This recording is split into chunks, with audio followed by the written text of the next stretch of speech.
terpercaya.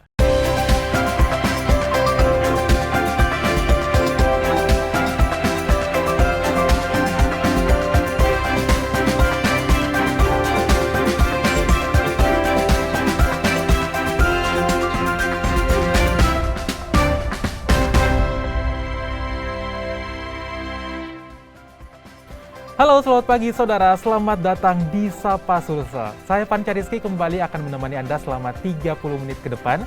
Tentunya dengan menghadirkan sebuah perbincangan yang inspiratif dan juga menarik untuk mengisi ruang informasi Anda di pagi hari ini. Namun sebelumnya kembali kami ingatkan Anda pemirsa Sapa Sulsel untuk tetap menerapkan protokol kesehatan dimanapun berada guna mencegah penularan COVID-19. Nah saudara, hipertensi atau tekanan darah tinggi menjadi salah satu penyakit yang diderita oleh banyak orang. Apa saja sebenarnya yang menjadi penyebab hipertensi dan bagaimana cara dalam menanganinya? Nah inilah yang akan kita bahas bersama dengan Dr. Hashim Kasim, spesialis penyakit dalam konsultan ginjal hipertensi Vinasim. Beliau merupakan Kepala Subdivisi Ginjal Hipertensi Departemen Ilmu Penyakit Dalam Fakultas Kedokteran Universitas Hasanuddin. Selamat pagi dok. Selamat pagi Pak. Selamat datang di Sapa Sulsel. Alhamdulillah, terima kasih atas kesempatan yang diberikan kepada kami dari Divisi Ginjal Hipertensi. Baik. Ya. Sehat ya dok? Alhamdulillah sehat-sehat. Baik, alhamdulillah. Nah, beliau ini merupakan dokter konsultan ginjal hipertensi di Rumah Sakit Wahidin Sudirohusodo dan Rumah Sakit Universitas Hasanuddin, sekaligus Ketua Perhimpunan Spesialis Penyakit Dalam Indonesia atau PAPDI cabang Makassar. Ya. Nah, dok, pagi ini kita akan membahas banyak tentang hipertensi seperti itu ya. Sebagaimana kita tahu, setiap tanggal 17 Mei 2022 itu diperingati sebagai Hari Hipertensi Sedunia. Ya. Nah, hipertensi ini kan atau yang umum dikenal sebagai penyakit darah tinggi ya, dok. Ya. Ini kalau orang di pemirsa Sapa Sulsel ini suka marah-marah ya, sering dibilang, kamu hipertensi nih, Ya. kamu darah tinggi. Nah, dok, tapi di luar stigma itu sebenarnya ketika orang mengalami hipertensi ya, itu apa sih yang sebenarnya terjadi dalam tubuh manusia dan kenapa berbahaya? Ya, oke. Terima kasih. Assalamualaikum warahmatullahi wabarakatuh. Selamat bertemu para pemirsa sekalian. Yang pertama tentunya kita mengucapkan syukur alhamdulillah so pada hari ini tanggal 17 Mei kita bisa merayakan Hari Hipertensi Sedunia yang tentunya kita akan bertanya mengapa harus diadakan. Jadi Hari Hipertensi Sedunia ini pertama-tama diadakan tahun 2006. Baik. Ya. Jadi hipertensi itu adalah satu kondisi di mana tekanan darah meningkat dari normal. Baik. Ya, normalnya itu sebenarnya 120/80. Jadi kalau sudah lebih dari itu dikategorikanlah ada namanya prehipertensi, ada hipertensi grade 1, grade 2 dan grade 3. Itu untuk secara umum. Baik. Tetapi ada juga yang namanya suatu hipertensi yang krisis. Krisis ini suatu kondisi yang gawat. Yang tiba-tiba naik tekanan darahnya dan kita lihat banyak terjadi di masyarakat, tiba-tiba tensinya naik dan tidak sadar. Baik. Nah, itulah yang perlunya kita harus waspadai. Ini bukan satu kondisi yang tiba-tiba, tetapi kondisi yang sudah dipelihara atau tidak diperhatikan. Misalnya oleh karena kencing manis, oleh karena kolesterol, oleh karena kebiasaan hidup yang tidak Kurang sehat seperti misalnya, apalagi ini kurang tidur, kurang olahraga, dan berbagai stressing. Kita tahu bahwa di masa pandemi COVID ini, kalau kita berpikir untuk stres, maka orang bisa stres dan gila. Baik. Ya, tapi alhamdulillah masyarakat ini sudah beradaptasi.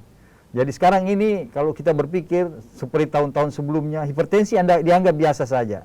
Salah satu presiden Amerika, namanya Rockefeller itu, ya, itu tidak menyadari bahwa dia menderita hipertensi dan dokternya juga tidak tahu. Baik. Dokter menganggap bahwa seperti yang anggapan orang-orang dulu bahwa hipertensi itu kalau 100 ditambah umur.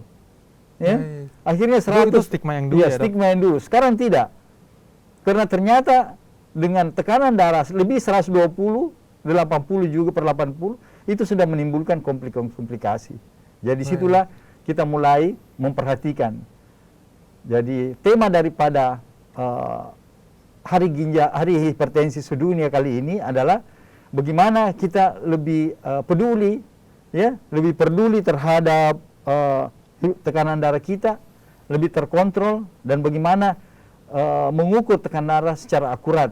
Baik. Itu akan memberikan kehidupan yang baik dan panjang untuk. Nah, Dok, kan kalau mengukur tekanan darah itu kan sekarang sudah ada yang manual dan digital gitu ya. Nah, ini kan ada pendapat juga nih di masyarakat bahwa ada yang sebagian memilih memakai yang manual karena katanya lebih akurat. Sedangkan ada juga yang memilih untuk menggunakan yang digital karena dianggap lebih praktis seperti itu. Nah, dari dokter ini gimana nih, Dok? Ya, sebenarnya untuk preventif, alat apapun saya bisa kita pakai untuk mengukur, apa itu manual, apakah itu apalagi yang digital, ya, itu bisa kita pakai. Tetapi memang harus ada syarat-syaratnya. Misalnya pasien, kalau digital itu harus dikalibrasi dengan baik. Kalau yang manual, pasien pemeriksanya itu harus betul-betul pengalaman. Dan yang kedua lagi bahwa kita harus memeriksa alatnya, apakah alatnya itu baik atau tidak. Sebab kadang-kala yang digital itu stromnya sudah mulai, powernya sudah mulai menurun. Kemudian apanya lagi ini yang ikat ini di lengan itu, ya itu tidak terlalu kecil atau terlalu besar atau pasiennya terlalu gemuk. Ya, kemudian pasiennya itu tiba-tiba habis cerita atau ada sambil menerima telepon dia diperiksa tekanan darahnya. Jadi ada syarat-syarat. Jadi pasien itu harus istirahat paling lama, paling cepat itu 5 menit. Sebelum dilakukan pemeriksaan. Kemudian tidak boleh berbaju ketat, tidak boleh habis merokok, tidak boleh habis minum alkohol. Dan tentunya tidak boleh takut sama dokternya. Iya, itu pengaruh juga ya, Dok? Iya, berpengaruh. Kalau takut sama dokternya, ya tentu tensinya naik. Ya, jadi biasanya kalau kita dari ginjal hipertensi, dokter-dokter yang konsultan hipertensi atau yang bergerak dalam yang sudah kita latih tentang bagaimana melayani pasien dengan baik, itu akan kita sapa dengan baik, kasih duduk dengan baik, dan kakinya tidak boleh tergantung, santai saja.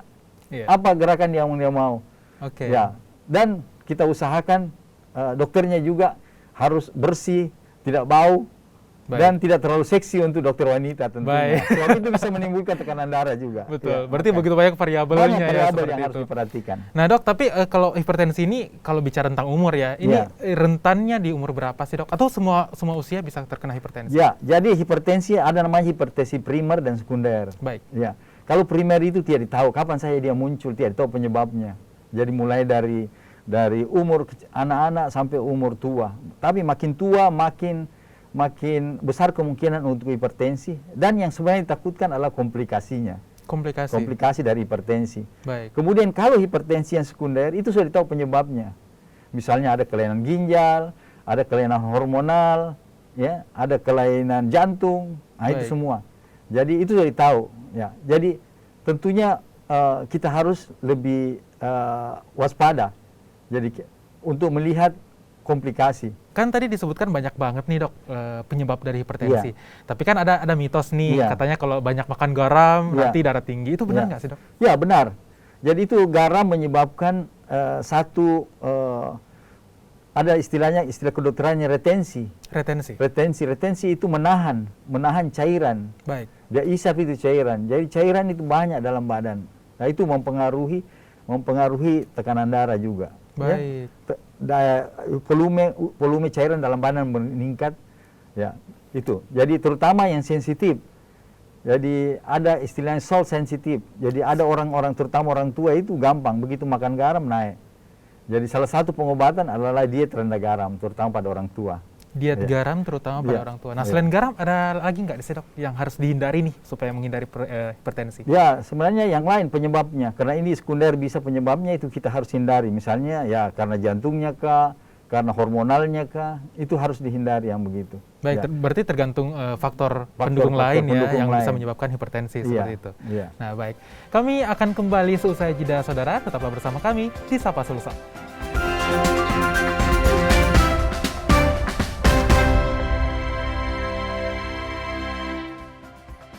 Anda kembali menyaksikan Sapa Sulsel di Kompas TV, independen terpercaya. Masih bersama saya Panca Rizky dan Dr. Hashim selaku Kepala Subdivisi Ginjal Hipertensi Departemen Ilmu Penyakit Dalam Fakultas Kedokteran Universitas Hasanuddin. Kami masih membahas tentang hipertensi, saudara, dan jika tadi, Dok, kita sudah membahas tentang apa sih yang menyebabkan hipertensi dan yang beresiko siapa saja. Nah, di segmen ini kita akan membahas tentang bagaimana sih sebenarnya mencegah hipertensi atau mengobati hipertensi bagi Anda yang mungkin sudah memiliki riwayat hipertensi seperti itu.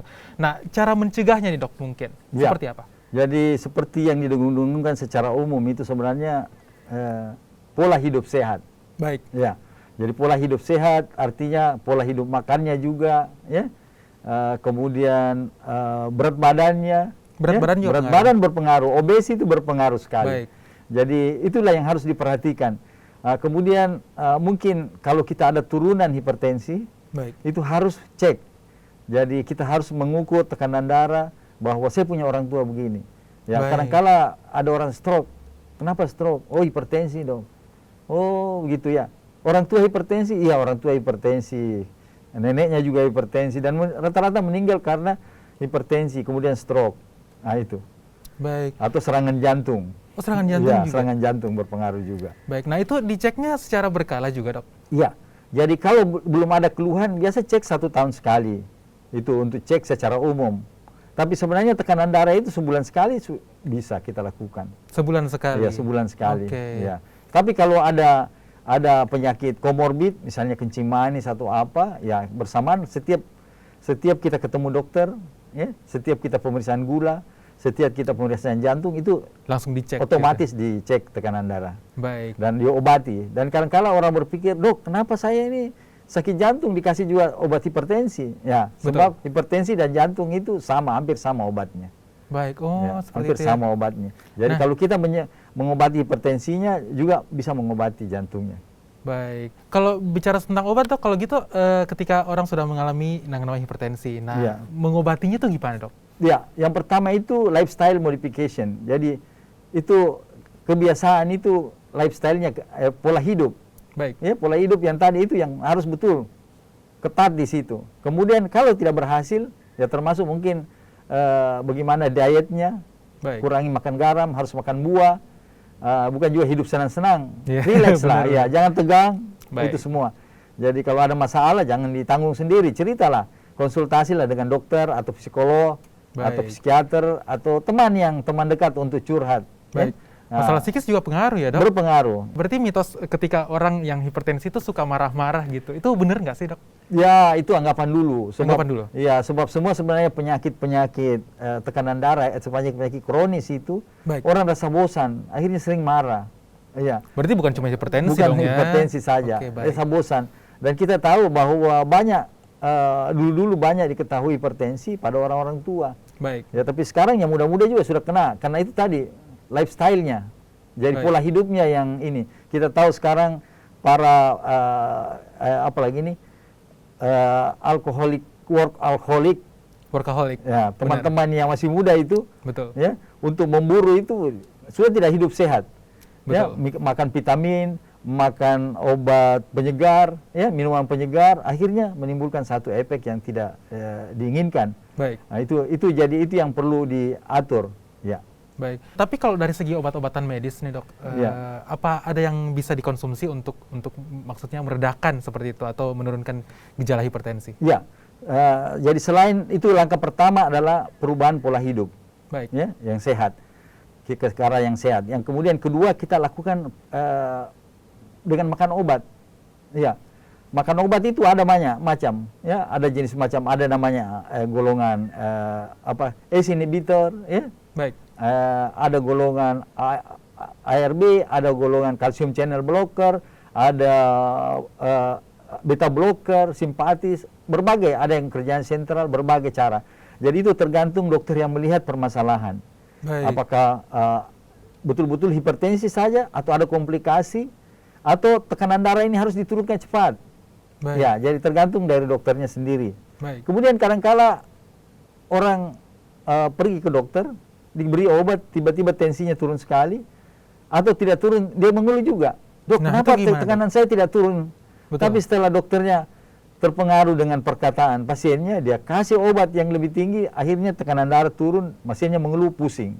Betul. Ya, jadi ada seni untuk mengobati orang-orang hipertensi supaya jangan ada keluhan. Baik. Jadi kadang-kadang mereka, dok, saya tidak cocok buat begini. Betul. Ya, mereka tidak sabar. Diganti Ya, akhirnya. padahal tekanan darah itu diharapkan turun pelan-pelan. turun pelan-pelan. Baik. Bukan seperti ya kalau kita bayangkan orang yang kena muntah berak itu, begitu kena berak diare dalam 10 kali dalam sehari langsung loyo. Begitu juga tekanan darah kalau langsung turun, Langsung itu, pusing ya ya jadinya. langsung pusing, dan itu efeknya ke organ-organ lain termasuk Baik. jantung, otak juga. Ya. Nah lalu dok, ketika tekanan darah sudah turun nih karena Iya. obat-obatan yang seperti tadi Iya. dokter sebutkan, apakah obat-obat tersebut lantas dihentikan atau dikurangi Iya. dosisnya? Ya, jadi biasanya obat-obat itu diteruskan. Diteruskan. Jadi, ya, seperti kalau misalnya ada satu kompleks yang sering kecurian, Baik. itu satpamnya harus berdiri terus di situ walaupun sudah aman. Begitu tidak ada satpam, pencuri Bisa beraksi kecolongan lagi. lagi ya. Oke. Demikian pula yang seperti obat hipertensi. Baik. Jadi kalau kita tidak makan, muncul komplikasi yang lain. Baik. Jadi harus di maintenance. Apakah itu obatnya diatur kembali oleh dokter yang merawat atau tidak. Jadi bisa dialihkankah ke obat yang lebih bersahabat, ya, obat yang lebih tidak ada komplikasi, ya. Ya, tapi rata-rata obat hipertensi aman untuk jantung. Baik. Karena yang tadi dokter sebutkan mengobati hipertensi sekaligus Mengobati jantungnya juga, jantungnya juga, ya. ya. Kalau misalnya yang menderita hipertensi ini adalah ibu hamil seperti Iya. itu. Nah itu Iya. aman nggak sih dok untuk konsumsi obatnya? Ya, jadi ada obat-obat tertentu yang kita berikan yang Baik. aman untuk orang hamil. Ya, jadi makanya dikontrol betul kehamilan itu. Jadi mulai kapan merencanakan hamil. Ya, jadi misalnya orang yang mau menikah, Baik. ya itu sudah diberitahu bahwa harus hati-hati dengan obat ini sebab bisa mempengaruhi kandungan, bisa mempengaruhi janin. Ya, kemudian masuk ke waktu dia hamil. Nah, kemudian ditanya lagi ada komplikasi misalnya asma kah atau apa, itu lain obatnya. Ya, kemudian pada minggu keberapa, bulan keberapa itu. Jadi itu harus kerjasama dengan dokter obgyn untuk melihat kalau ada gejala. Apalagi kalau memang sudah ada gejala riwayat keracunan kehamilan Baik. atau eklamsia. Nah, itu harus hati-hati.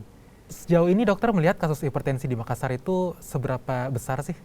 Ya, dari survei yang dilakukan atau penelitian dilakukan di Makassar ini sekitar 23%. 23%? Iya, artinya kalau ada 4 orang yang kumpul, satu di antaranya itu satu di antara 4 orang itu menderita hipertensi. Baik. Iya. Lumayan gede juga dong. Iya, malah secara nasional hipertensi itu sampai 37% sekarang. Baik. Kalau di ujung pandang sekitar 23%. 23%. Iya, tapi kalau di seluruh di dunia juga datanya begitu sekitar 27-30%. Baik. Ya, dan sekarang ini pola termasuk tema daripada kali ini bukan saja khusus untuk penyakit hipertensi, tapi khusus yang ke ginjal juga, yang pengobatan lain kencing manis itu menuju ke negara-negara dengan low income. Low income. Ya, seperti Asia. Baik. Itu sebab pola hidup orang Asia tidak begitu sehat. Baik. Jadi sekarang ini fokus SOP atau standar pengobatan itu selalu berdasarkan melihat daerah-daerah di Asia Tenggara misalnya. Baik. Itu. Jadi ya syukurlah sudah ada perhatian dunia terhadap perkembangan penyakit di daerah kita juga. Baik. Ya, Berarti intinya tergantung sekali sama gaya hidup gitu Ya, ya, Dok? pola hidup. Ya. Baik. Ya. Baik saudara, kami masih akan kembali dengan perbincangan selanjutnya. Tetap bersama kami di Sapa Sulsel.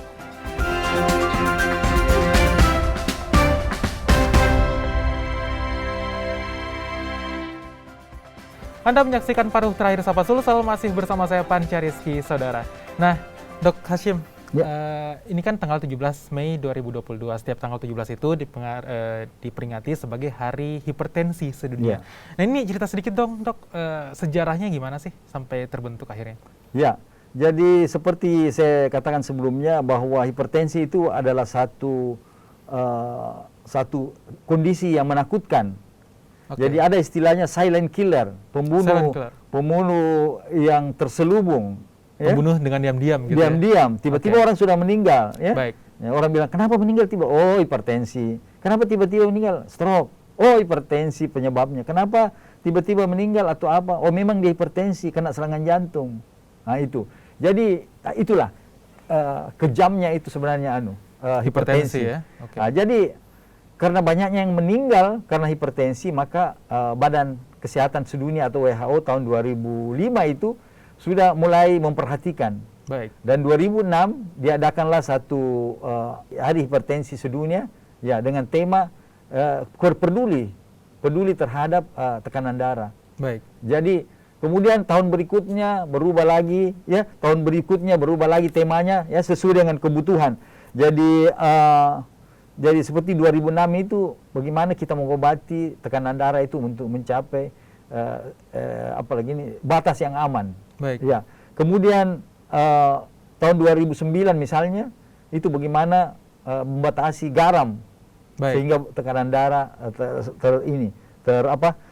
terkontrol. Ya. Baik. Nah, kalau gitu tahun ini temanya apa dong, Dok? Tahun ini temanya adalah bagaimana mengukur tekanan darah secara akurat.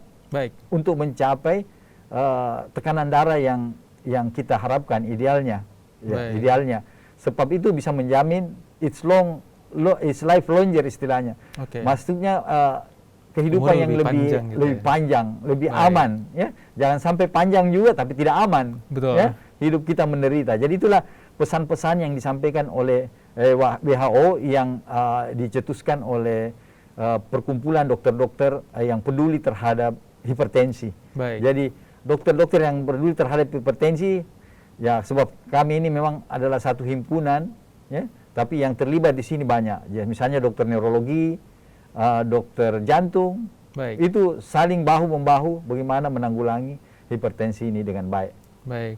Nah, berarti ini seperti gerakan untuk mengajak nih masyarakat yang nonton misalnya untuk yuk rutin mengukur gitu ya, mengukur tekanan darah ya, agar hidup lebih aman dan lebih terjamin panjang, lebih gitu. Panjang. Baik. Ya. Nah, kalau gitu tahun ini berarti kegiatan apa nih, Dok, yang diselenggarakan? Ya, kegiatan-kegiatan yang dilakukan sekarang adalah promosi-promosi tentang kesehatan yang menyangkut hipertensi, terutama di rumah sakit. Kita adakan kita adakan semacam pertemuan dengan pasien dan keluarganya. Okay. Kemudian kita adakan seperti ini untuk masyarakat yang lebih luas. Kemudian kita turun ke ke sekolah-sekolah dengan mengukur tekanan darah. Baik. Dan ini juga sudah dilakukan beberapa tahun yang lalu.